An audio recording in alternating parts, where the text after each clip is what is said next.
And then we progress into French kissing and then full-blown you know what. One very important fact to tell you is that John does in fact wear glasses, so I will usually make a point to take them off and put them on the table for safety. During this particular romp in the hay, I got a really funny idea about how to take his glasses off next time and I couldn't stop laughing. He asked me what I was laughing at because he has some insecurity about his appearance, but I assured him that it was nothing like that. We had our fun and John went home, but all I could think about was this plan. So the next day I went to the fabric store and bought a bunch of skin-colored felt, wireframing and cotton, and then got to work creating a Muppet-style version of my boyfriend to put his glasses on next time we started getting dirty style. Honestly, the thing was looking pretty good. I even found some clothes at Goodwill that were his style. I dressed the puppet in the clothes, hid them under my collection of Squishmallows that's in my room, and invited him over.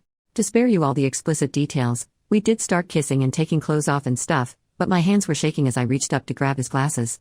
Instead of putting it on my nightstand, I made a point to say something like, "I'm just gonna put these right here," as I stretched over to the Squishmallow that was covering the puppet boyfriend's head and put the glasses right over his felt eyes. He got confused I think and looked back to where I put the glasses and sat up, as a felt version of his face, very easily identifiable by the way. John has red hair and a mustache, so the glasses on top left little question of who this could be. He was silent for a second then said, "Is that supposed to be me?"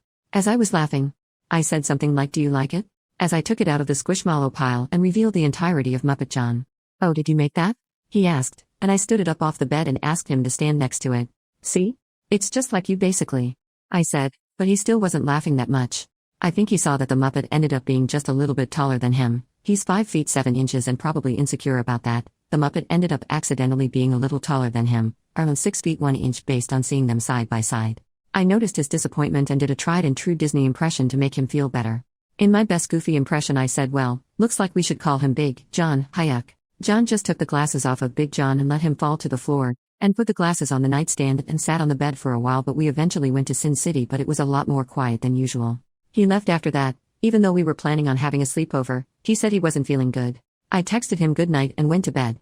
So here's the ish, this morning I haven't gotten any good morning text, or any text at all from him, even though he always sends me a good morning text. I'm worried that Big John was a step too far and that normal John didn't think the joke was as funny as I did. I feel like he's just putting me in an uncomfortable position by not telling me how this made him really feel, even though I thought it was pretty funny. Is this salvageable or am I screwed? Update, so it's been a wild couple of days or so, and I've been honestly a little depressed at the negative reaction from everyone. After my boyfriend, John, left after we did the no pants dance in front of the puppet, Big John, he didn't text me for like a day and a half. I was really starting to get worried and believe some of the comments that I was a serial unaliver. I was so sad that I didn't even want to look at the sewing machine to make my custom Disney ears with because it just reminded me of Big John. Speaking of Big John, I hung him in the closet so I didn't have to look at him. I was so ashamed.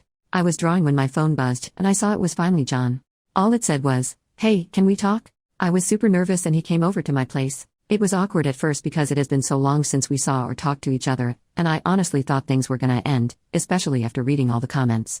However, he apologized for his behavior and told me something that cleared things up. So apparently his mom has been cheating on his dad with multiple younger men for years, and he and his dad just found this out the other day, the day I made Big John. He wasn't upset about Big John at all. I could tell he was still upset and my instincts were saying I should do a Disney voice, but I considered the comments from the last post and decided just to say I'm sorry that happened to you. I hope your family is okay. Then, the most surprising part, he said I'm sorry too. And then in his adorably not very good singing voice, saying Big John never bothered me anyway. I have something for him actually. And brought out one of his favorite slap bracelets that his mom got him as a kid. He pulled me into a hug and we danced like we were Cinderella and Prince Charming boyfriend. He tried to dip me but he's not very strong so it created a funny moment where we kissed and then he led me to my royal suite and well, you can probably guess the rest.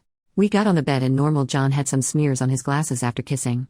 He asked if there was anywhere, or anyone that he could put these on. I brought out Big John and his hand fell off, but it was like a fairy tale romance when normal John placed the glasses on Big John's cute nose. So for now, it seems like a happy ending.